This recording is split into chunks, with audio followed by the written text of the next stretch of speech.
Please welcome the newly single Porsha Stewart.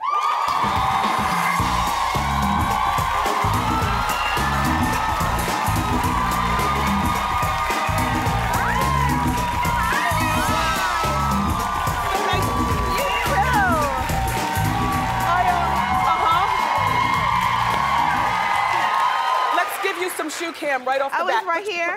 Put both feet down. I like your whole outfit. Thank you. And you walked out of here with confidence. Yeah, I feel good. Marital strife does you well. Well, thank you. Yeah. Go through it and come out looking like a rose.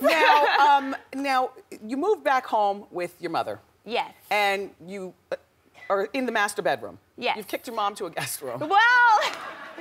Well, actually, she wanted to. She wanted to. You know, she knows that I'm used to having, you know, a nice space. And not that her guest room wasn't, you know, accommodating, but she wanted me to feel extra, extra comfortable. And my mom totally spoils me, so. Yes. Yeah. Well, that's part of the problem. Now, I'm gonna talk very honest. I mean, if I talk on Hot Topics in the purple chair, you gotta have the guts to say it right here. Right. Your behavior is less than smart. And I feel like no, I'm just saying, from my perspective as a fan, you are a gorgeous woman who has the world at your feet. You have no children, which is a plus in this particular situation because it makes for that 5-year thing that was called a marriage. That'll be over, but I think that you should live on your own. It seems like you've been coddled and spoiled by your mother and by Cordell, and that never helps us as women when we get out in the world. That's true.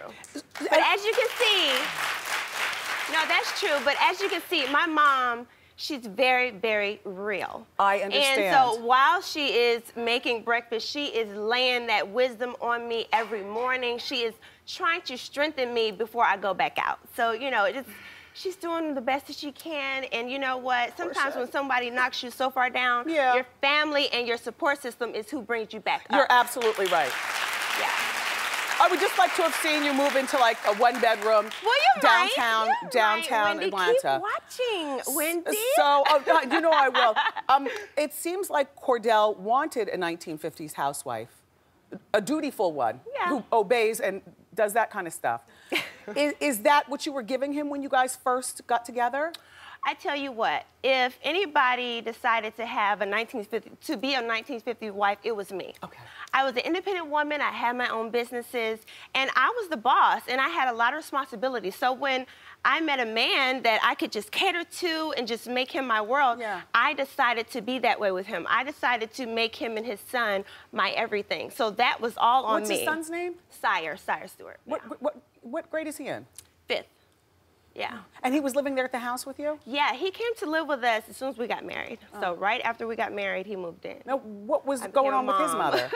What's going on with his mother? Well, she moved to LA, so I stepped up. You know, I love my husband, so therefore I love your son. And, you know, I'm gonna take care of you. You know, I have to... So, have you gotten any phone calls from her, perhaps, where you all have bonded as exes? You know, where she... No, we haven't gotten comparing to that place. stories. We really, really haven't. I haven't had any communication with her whatsoever. You know, it was just difficult, you know, towards the end. And it's definitely difficult having a child in the middle of the situation, so. What did you, is the divorce finalized yet? No, in about 30 days, it'll be finalized, so. And now, will you go back to Williams or will you keep Stewart? I'm gonna keep Stewart. Okay. I'm gonna keep Stewart. A lot of people say, why give him his name? It's not his name, it's my name. You know, I was Porsha Williams, and I was at one point in my life before I got married. Marriage has taught me so much. I'm a whole nother woman now. So I'm gonna own that last name. It belongs to me. Good for you, good for you. Now, we were reading that Cordell locked you out of the house. Because you came home late. Smelling a booze. Well, not yet to that. But Nene and I did. We had a couple drinks. We had filmed all night. So, of course, we were at a get-together where they were filming. So when I got home, it was around, like, I guess 11 maybe? And I was on the phone with Nene while this happened. Talking and driving? Well, my car, I can talk through my car through the speakerphone. Go ahead. So anyway, we were talking, and I pulled up to the house, and there was a security guard there. I put in my driveway. He gets out the car. He's standing in front like, I have been told to tell you not to come into this residence. So it just got really, really ugly really, really fast. Is Cordell gay? What I can tell you is this. Whether he is gay or whether he is on the down low, that had nothing to do with our breakup. Quite honestly, to be very, very frank with you. The breakup had to do with the treatment that I was receiving as a wife. Okay. Yeah. Well, you know, there were rumors in the streets before you even met Cordell about Cordell being gay. Since I was like 16 years old. Oh, okay. So, had you ever asked him, had you ever had that discussion during happy times of you being married? I did. I didn't know who he was. I didn't know he was a football player because he was retired or whatever, so I didn't know about him until he came to a family event. Yeah. And my uncle was taking pictures, so I found out at that point. A couple family events later on, I just kept hearing so much about it. I said, I'm going to talk to him about it. Okay. There's no way I can move to the next step and not talk to him about this. And when you talked to him, was he calm? We or were did in he the car breaking things? Well, he just was very detailed about the whole situation.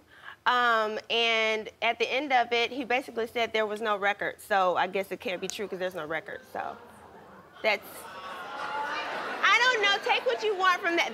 That's what he said. Oh, Wendy, I love the faces. Do you have any regrets? Oh, your audience is off the chain, girl. Oh, no, these are my co-hosts.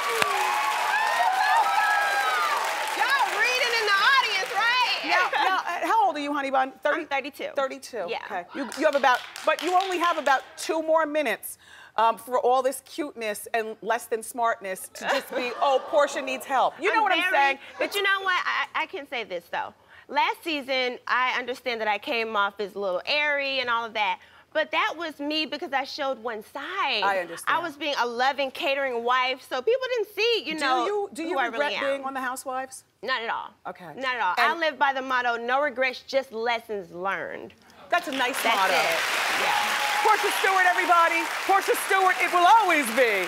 The Real Housewives of Atlanta airs Sunday nights at 8 on Bravo.